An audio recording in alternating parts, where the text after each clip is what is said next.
두 발로 자유롭게 다닐 수 있는.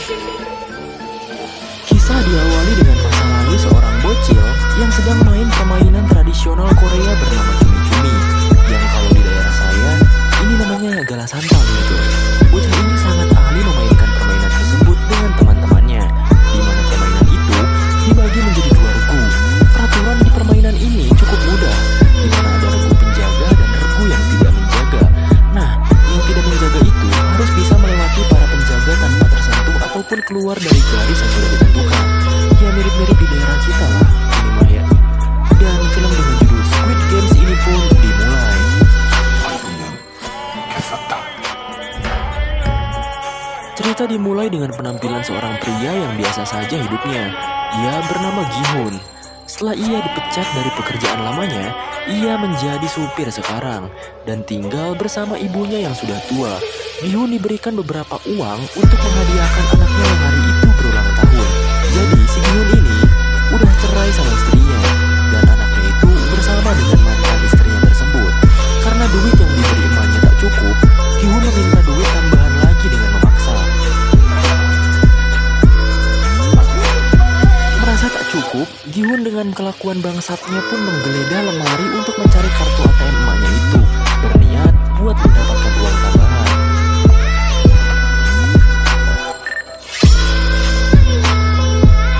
Gi-hun akhirnya pergi ke ATM dan berusaha memasukkan sandinya. Sayangnya beberapa kali ia mencoba dengan tanggal lahirnya malah salah total gitu. Dan temannya yang biadab ini menyarankan untuk menggunakan tanggal lahir ibunya saja. Tapi Gi-hun malah memasukkan tanggal lahir anaknya sendiri. Dan beruntung, sandi yang ia masukkan benar. Karena ia tahu kalau ibunya sendiri lebih sayang kepada cucunya itu. Singkatnya, Gi-hun bersama temannya ini malah bermain di tempat judi pacuan kuda. Di percobaan pertama, ia gagal karena pilihannya itu kalah. Ia pun mempertaruhkan uangnya lagi di percobaan kedua. Dengan pusing dan emosi, akhirnya ia bisa berhasil memenangkan taruhannya itu. Dengan bahagia karena bisa melipat gandakan uangnya itu, ia pun memberi 10.000 won kepada mbak-mbak kasir. Setelah itu, ia pun menelpon anaknya dengan gembira agar ia bisa memberikan kado ulang tahun yang mewah malam hari nanti. Tapi tiba-tiba,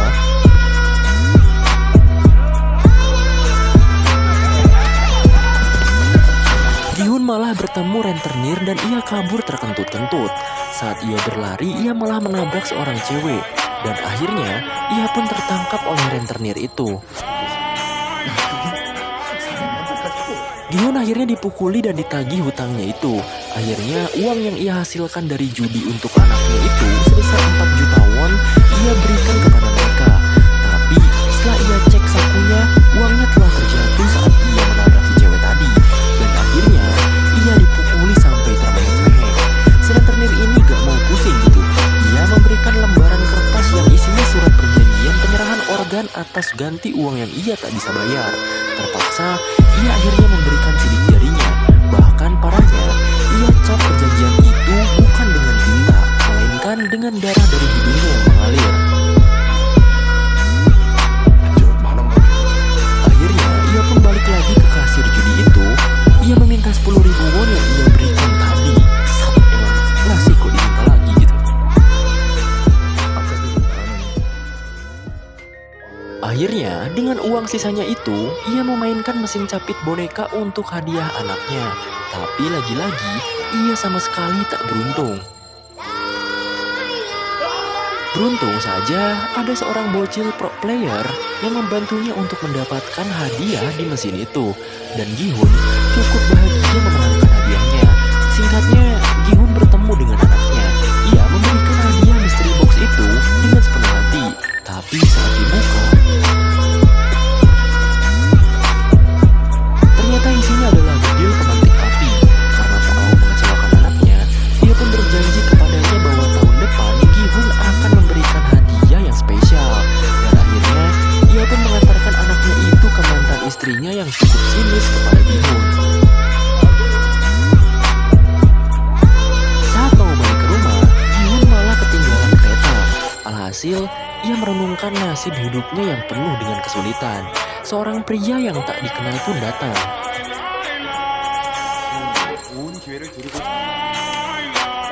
Pria itu menawarkan untuk bermain permainan bersamanya, dan permainan itu bernama dakji, di mana di antara pemain harus membuat satu lipatan kertas membalik dengan lemparan dari kertas lainnya. Perjanjiannya, jika Gihun berhasil membalikkan kertas itu, maka pria ini akan memberikan 100.000 won.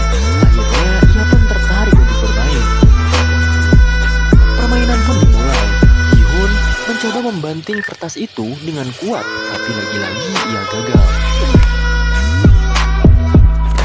Di permainan pertama ini, Gihun gagal memenangkannya, dan pria itu menagih hasil dari kemenangannya. Setelah menggampar Gihun, pria itu pun bilang tamparan itu sebagai ganti dari 100.000 yang harusnya Gihun bayar. Akhirnya, Gihun mencoba terus permainannya walaupun ia mendapatkan puluhan kali tamparan.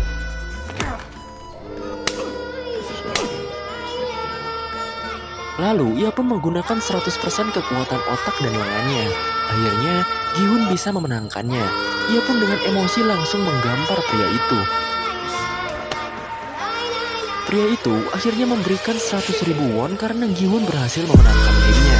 Setelah lama bermain, Gihun mendapatkan cukup banyak uang. Pria itu pun bilang bahwa Gihun bisa mendapatkan uang lebih banyak dari permainan. Gihun yang trauma karena game dan judi hari ini tak mau ikut serta karena sudah bersyukur dapat uang dari banyaknya gamparan di pipinya. Pria itu pun berdiri dan menjelaskan identitas Gihun, mulai dari nama lengkap, umur, riwayat pekerjaan, anak, bahkan hutang kepada rentenir sebesar 160 juta won dan pinjaman ke bank sebesar 255 juta won yang ia sebutkan. Dengan kaget dan penasaran, Gihun malah diberikan nomor oleh pria itu, dan pria itu pun meninggalkannya. Dengan bahagia, ia pun membeli makanan, dan ia tak lupa memberikan ikan kepada kucing kelaparan. Bahkan ia juga memberikan cukup banyak uang kepada ibunya. Ibunya pun berbicara serius dengan Gihun, bahwa mantan istri dan suami barunya beserta anaknya akan pindah ke Amerika. Ia pun langsung berhenti makan, dan mengingat janji dengan anaknya. Ia dipepatahi oleh ibunya untuk mengambil hak asuh anaknya itu. Ia pun meratapi perkataan ibunya itu dan berniat mencari cara lain. Ia pun akhirnya berinisiatif menelpon nomor yang pria tadi berikan dan langsung join buat ikut ke permainan untuk mendapatkan lebih banyak uang. Setelah jemputan di malam hari datang, Gihun pun masuk ke dalam mobil itu. Di sana banyak peserta lain yang sedang tertidur. Tak lama kemudian, keluarlah asap yang membuat Gihun tertidur. Setelah bangun, tiba-tiba saja ia ada di suatu ruangan dengan kostum yang sudah diganti. Terlihat banyak orang di ruangan sana. Mereka bangun karena musik klasik yang terdengar sangat keras. Terlihat juga banyak orang yang menjaga atau kita sebut saja staff yang menggunakan kostum berwarna merah dan topeng yang sama. Setelah kagum dengan ruangan itu, Gihun bertemu dengan kakek-kakek tua yang kebetulan ia juga pesertanya. Tampak kakek-kakek itu menghitung banyaknya orang di sana. Padahal jelas-jelas jumlah peserta yang mengikuti permainan ini tertera sebanyak 456 orang. Kakek-kakek itu juga adalah peserta pertama. Gihun bilang kepada kakek-kakek itu, kenapa kakek malah ikut-ikutan game kayak gini? Bukannya kakek harus menikmati hidangan dari anak dan menantu, lalu menikmati waktu bersama cucu-cucu kakek gitu. Kakek itu hanya menjawab, bagaimana dengan orang tuamu? Apakah orang tuamu menikmati masakan istrimu dan menikmati tingkah lucu anak-anakmu? Seketika Gihun kena comeback. Ia juga menjelaskan bahwa hidupnya tak lama lagi. Ia mengidap penyakit tumor otak. Di lain tempat, keributan pun terjadi, di mana seorang pria jabrik bertato sedang memukuli wanita. Ia bernama Byokso. Biar gak ribet, kita panggil saja dia Bang Jabrik. Dan wanita itu bernama Saepyeong. Sepertinya mereka berdua terlihat kenal lebih lama, karena Bang Jabrik ini bilang kepada si cewek kalau ia mengkhianati dirinya dan kabur dari Bang Jabrik. Dan si cewek itu menjawab bahwa ia tidak kabur. Ia hanya ingin hidupnya mandiri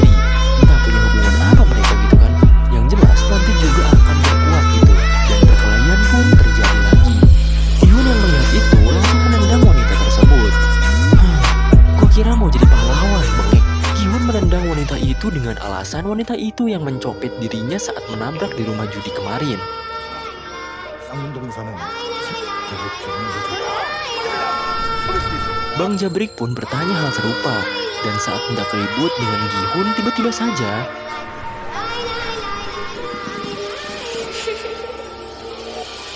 para staf bertopeng pun datang dan mengumumkan persoalan dari permainan yang akan mereka mulai. Staf itu berkata bahwa pemenang dari permainan ini akan mendapatkan uang dengan jumlah yang sangat besar, dan juga akan ada 6 permainan dalam 6 hari mendatang. Pada awalnya, para peserta tidak percaya kepada para staf ini. Begitu juga dengan seorang pria bernama Cho Sang-woo. Lalu, staf itu pun memberikan tayangan-tayangan video ketika para peserta ditawari bermain game Yahtzee dengan hadiah 100.000 won setiap kemenangan. Begitu juga dengan Sang-woo yang terlilit hutang karena investasi jangka panjangnya gagal.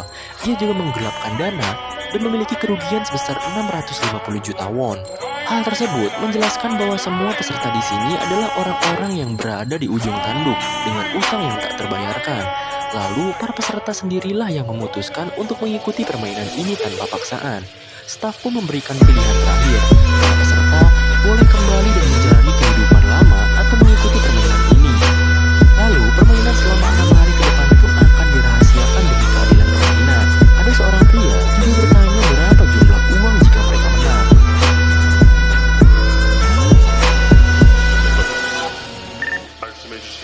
Mereka akan memberitahukan jumlahnya setelah para peserta menang di setiap permainan, dan juga keputusan terakhir pun dimulai di mana para peserta harus menandatangani keikutsertaan atau tidaknya dalam permainan ini. Para peserta pun berjajar menandatangani perjanjian itu. Begitu juga dengan pemeran utama kita, Gi-hun. Isi surat itu tertera 3 pasal, di mana pasal pertama, pemain tidak diperbolehkan berhenti bermain. Kedua, pemain yang menolak bermain akan dieliminasi. Ketiga, permainan dapat dihentikan jika mayoritas setuju. Gi-hun tampak rada bimbang dan tidak enak hati karena ia melihat si pak tua yang tak pikir panjang untuk ikut. Ia pun akhirnya gengsi dong, dan akhirnya ikut serta dalam permainan itu. Permainan pun dimulai. Para peserta dibawa ke sebuah ruangan di mana ruangan itu sangat indah dan membuat mereka terkejut. Lalu, mereka juga difoto agar wajah mereka tertera jika mereka tereliminasi. Di lain tempat, ada seseorang bertopeng yang entah ini siapa. Dia memulai permainan ini dengan membuka gerbang lapangan bermain. Setelah para peserta keluar dari ruangan itu, Gi-hun pun menemui seorang temannya bernama Sang-woo. Gi-hun sangat terkejut kepada Sang-woo karena berada di sini, karena saat kemarin Gi-sun belanja ke toko ibunya. Ibunya bilang bahwa Sang-woo sedang sibuk dengan bisnis besarnya di luar negeri. Di lain tempat, pria bertopeng itu mengangkat teleponnya yang berdering. Dengan julukan frontman, ia pun melaporkan bahwa permainan sudah siap untuk dimulai. Dan ia pun duduk santai dengan TV sebesar gaban dengan tayangan para peserta itu. Di lapangan, para peserta takjub dengan keindahan pemandangannya, padahal mereka sebenarnya sedang di dalam ruangan. Permainan pun dijelaskan. Permainan pertama adalah lampu merah, lampu hijau, di mana jika robot itu berbalik dan mengatakan lampu merah, maka para peserta boleh bergerak menuju garis finish dalam kurun waktu 5 menit.